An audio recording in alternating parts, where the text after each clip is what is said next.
Hello friends, आपका स्वागत है हमारे यूट्यूब चैनल पर। तो आज हम इस वीडियो में डिस्कशन करने वाले हैं क्रिस्टल लैटिस और space lattice, unit cell, axis of symmetry, plane of symmetry, centre of symmetry के बारे में।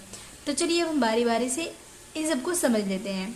तो देखिए हमारा पहला पॉइंट क्या है, ये है क्रिस्टल लैटिस और स्पेस लैटिस। तो क्रिस्टल लैटिस या फिर स्पेस लैटिस किसे कहते हैं?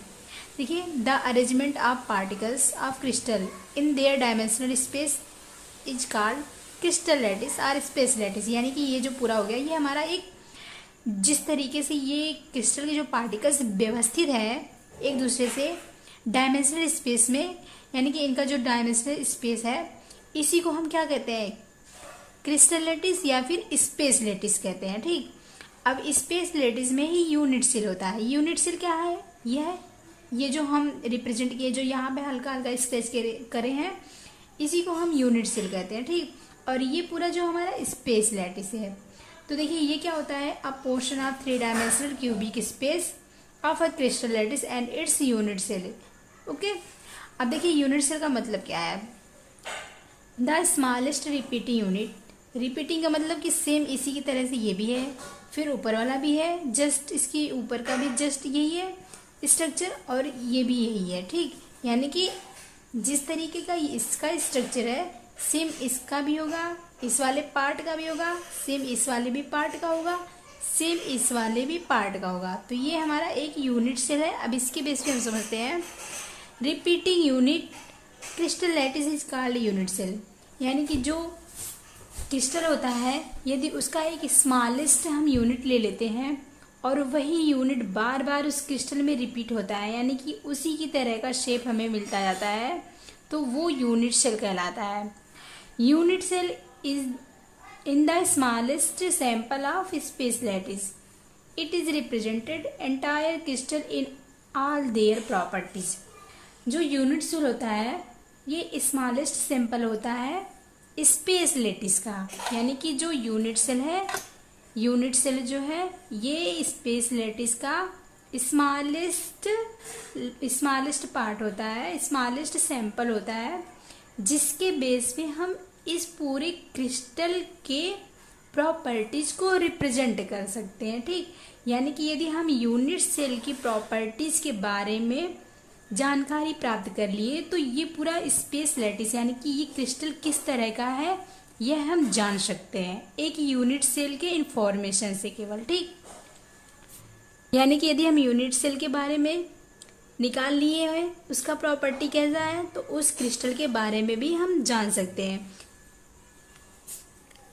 अब देखिए दोस्तों, सिमेट्री कितने तरह के क्रिस्टल में पाए जाते हैं? तो 3 टाइप्स के पाए जाते हैं। Plane of symmetry, axis of symmetry, centre of symmetry. ठीक, अब देखिए प्लेन ऑफ सिमेट्री क्या होता है? An imaginary plane drawn through the crystal which divided the crystal into 2 parts such that they are mirror image, then that plane is called plane of symmetry. यानी कि जो हम क्रिस्टल लिए हैं, यदि उसमें हम एक इमेजिनरी प्लेन को पास कर रहे हैं, ठीक, और इसको 2 भाग में यह बराबर बराबर डिवाइड कर रहा है, यानी कि इसका ये वाला जो पार्ट होगा जस्ट इस पार्ट के ही जैसा होगा, यानी कि इसका मिरर इमेज होगा, तो इसे हम क्या कहते हैं? प्लेन ऑफ सिमेट्री कहते हैं। ठीक, यानी कि यदि हम कोई क्रिस्टल ले लिए हैं, यदि हम उसको इमेजिनरी प्लेन से डिवाइड कर रहे हैं तो उसका एक पार्ट दूसरे पार्ट के जैसा ही होगा, यानी कि उसका जो मिरर इमेज होगा वो सेम आएगा। ठीक, यानी कि जितना इसका दूरी होगा उतना इसका भी दूरी होगा, जितना इसका दूरी है उसका इतना भी है। ठीक, तो यानी कि ये सेम होगा, यानी कि मिरर इमेज होगा, उसे हम प्लेन ऑफ सिमेट्री कहते हैं। अब अगला जो हमारा है ये है एक्सिस ऑफ सिमेट्री। तो एक्सिस ऑफ सिमेट्री क्या होता है?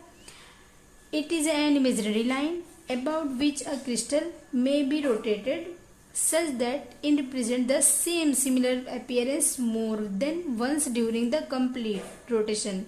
यानी कि यदि हम एक इमेजिनरी लाइन किसी क्रिस्टल के थ्रू खींच रहे हैं और उस इमेजिनरी लाइन के थ्रू हम उसे रोटेट करा के देख रहे हैं, यानी कि उसको हम रोटेट करा रहे हैं 90 एंगल पे या फिर 180 एंगल पे या फिर 360 एंगल पे, तो वो सेम यानी कि उसका सेम रिप्रेजेंट आएगा, यानी कि उसका फेस जो होगा वो सेम आएगा, यानी कि same similar appearance more of then, यानी कि एक या अधिक बार उसे हम रोटेट करेंगे फिर भी वो उसका अगर कंप्लीट रोटेशन करेंगे तो वो सेम ही हमें मिलेगा। ठीक, इट्स सेम फेस अपीयरेंस, यानी कि उसका फेस जो होगा वो सेम ही प्राप्त होगा। एन टाइम्स, कितनी बार भी उसे हम रोटेट करा लें, one complete rotation then it is called n fold axis of symmetry.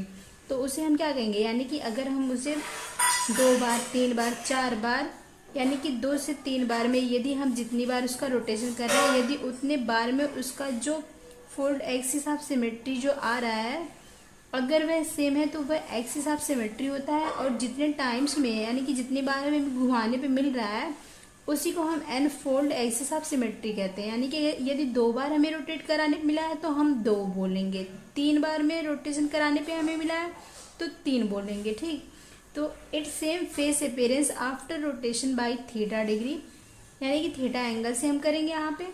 Then n fold axis of symmetry, यानी कि उसको हम कैसे निकालेंगे, जल्दी देखिए। 360 अपॉन थीटा इसका फार्मूला होता है इक्वल टू एन, एन को पाने का, यानी कि 360 upon theta equal to N.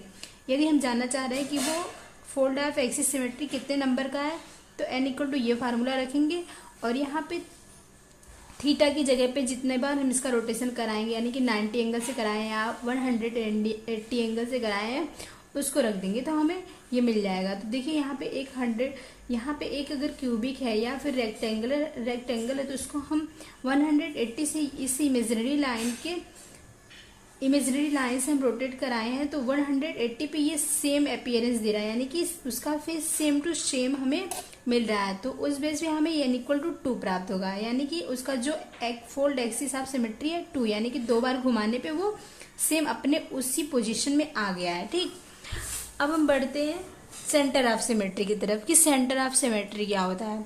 तो देखिए, a point in a crystal is said to be centre of symmetry if any line drawn through intersect the surface of the crystal on both the side at same direction।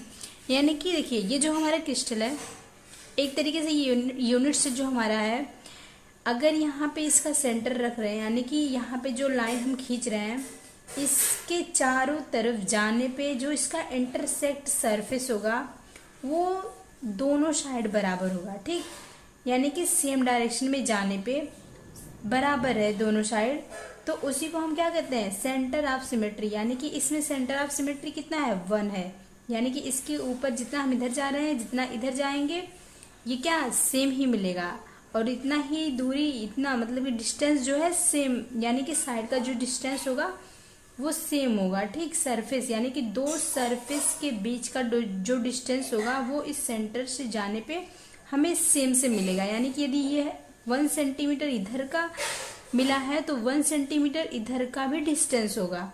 इसी को हम क्या कहते हैं, centre of symmetry कहते हैं। तो आशा करती हूँ दोस्तों आपको crystal lattice, space lattice, unit cell, plane of symmetry, axis of symmetry, centre of symmetry के बारे में अच्छे से समझ में आ गया होगा। मिलेंगे हम नेक्स्ट वीडियो में। धन्यवाद।